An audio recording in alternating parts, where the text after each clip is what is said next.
A new Harvard Business Review analysis says most AI layoffs are happening ahead of any measurable productivity gains. The CFO survey shows a wide gap between perceived and actual gains. Here's my take.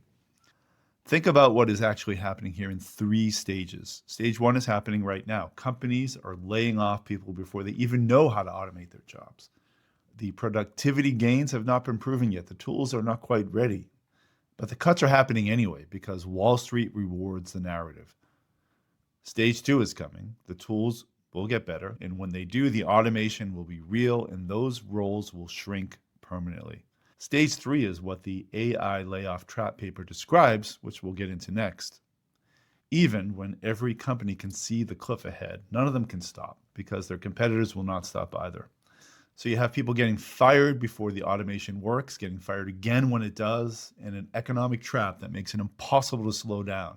This is pretty scary. For workers, don't wait for any of this to sort itself out. The window to reposition is right now. Speaking of that, the academic paper called the AI layoff trap is getting a lot of attention now, and the argument is pretty simple, but it's hard to ignore. When companies replace workers with AI, they save money.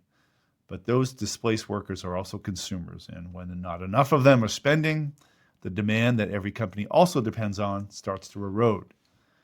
The paper shows this as a prisoner's dilemma. Every company knows the cliff is ahead, but no individual company can afford to stop automating because their competitors will not stop automating either. Here's my take. This is the academic version of what we're already seeing, right? We can all see this. The layoff story we just talked about, this paper explains why it does not self-correct. More competition and better AI actually make it worse, not better. And the authors looked at every popular fix: universal basic income, upskilling, equity participation, capital income taxes. None of them solved it.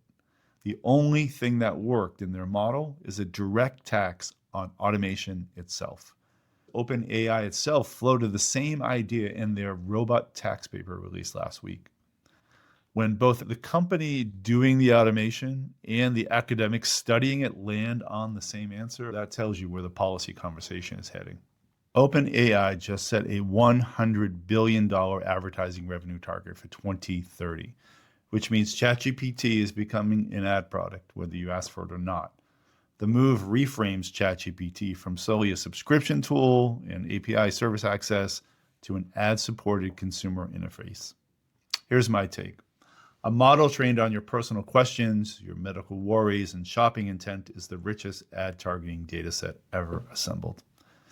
Google took 20 years to build what OpenAI can build in 3. Now, Google did figure this out. They put ads around the search results and still kept user trust. OpenAI has a tougher job. When the thing answering your question is also selling something, the line between answer and ad gets blurry. But this is not going away. Ads, they're the only model that scales to billions of users. OpenAI will figure out how to thread this needle. The question is, how much trust will they burn through trying?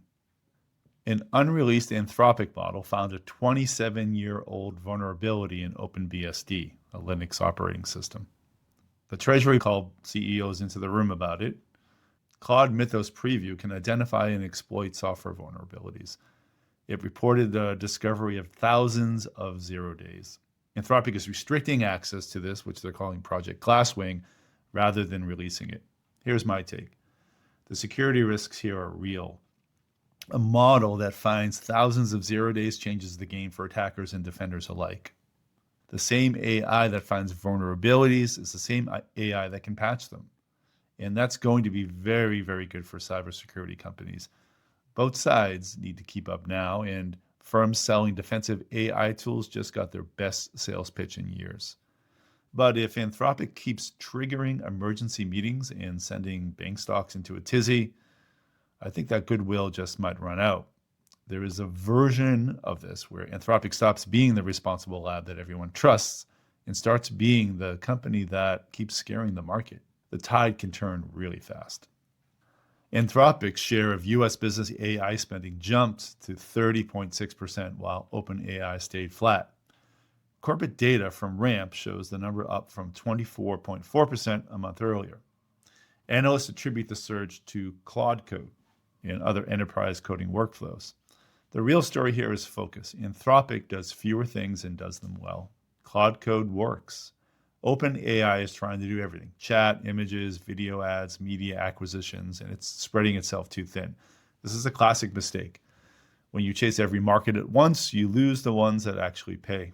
Anthropic is winning where companies can measure ROI.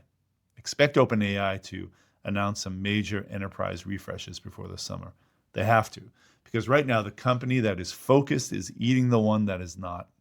A Citizen Lab investigation exposed a system called Weblog that used ordinary mobile ad data to track up to 500 million devices worldwide.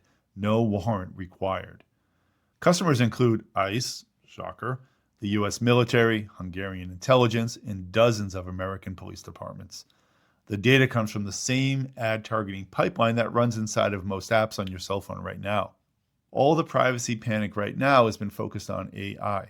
ChatGPT remembering your conversations, Claude training on your data, model safety. And while everyone has been focused on that, the privacy problem that has existed for years is still sitting right in front of us inside the advertising system. Mobile ads have been a surveillance pipeline long before anyone was worried about chatbots. The AI hysteria has taken our eye off the ball. The story is a reminder that the real privacy threat is not necessarily the new technology everyone is afraid of. It can also be the old technology no one is paying attention to anymore. So don't forget about that.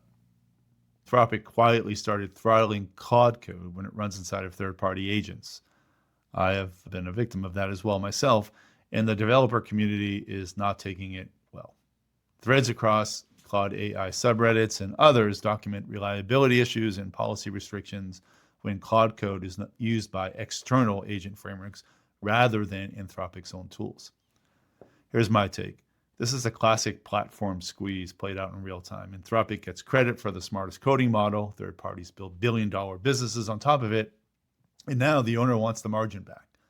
The complaints read like early 2010 Twitter developer threads right before the API got closed. Anyone building a company on someone else's API model should treat this as a warning, not a glitch. Expect more companies to pull similar moves as agent revenue starts to matter more and more to their bottom line. Well, that's it for today. I am Jim Corrales, and I will see you soon. Please don't forget to like, subscribe, and share.